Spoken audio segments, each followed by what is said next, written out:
It's 12:01 a.m. and nag-check ako ng email ko. Which is yung isa kong email.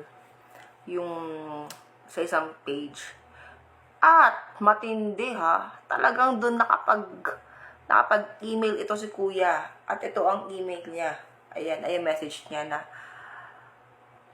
how to PM daw at magpapaturo siya kung paano makipag-tsuktsakan.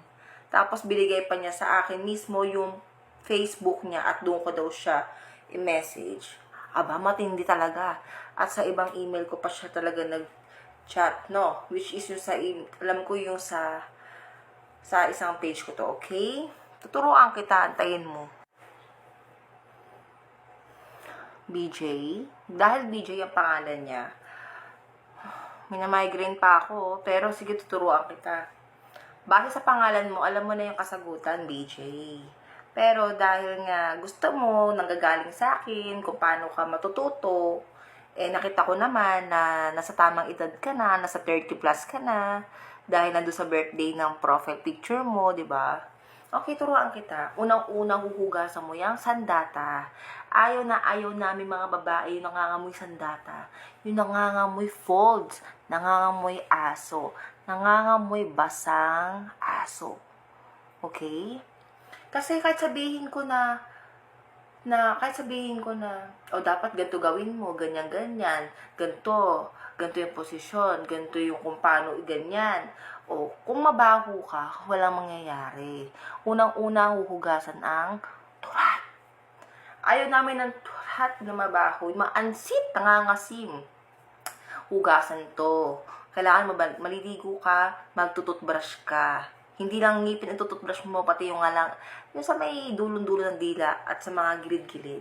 Tapos dapat mabango yan. Kasi yung mga babae na-attract yan sa mga mababangong mga singit-singit na ganyan. Yung kilikili, singit, sa may puwetan. Ayun yung mga gusto namin.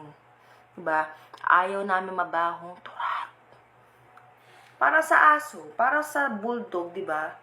May mga folds. May mga folds yun, yung mga singit-singit. Paano kayo makikipagtsuksyakan kung yung amoy ng sandata mo, amoy aso?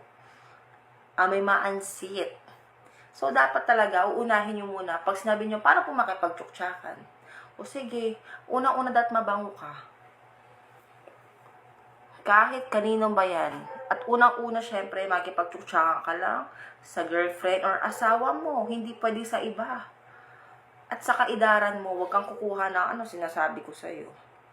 Ganun ang tamang pagkipagtsuktsakan. At syempre, dapat mabango ka. Yun lang yun. Hindi ka pwede makipagtsuktsakan na amoy pawis ka, pawisan. Tapos gusto mo ipasok yung sandata mo dyan sa malinis na kuweba. Hindi. No, hindi pwede yun.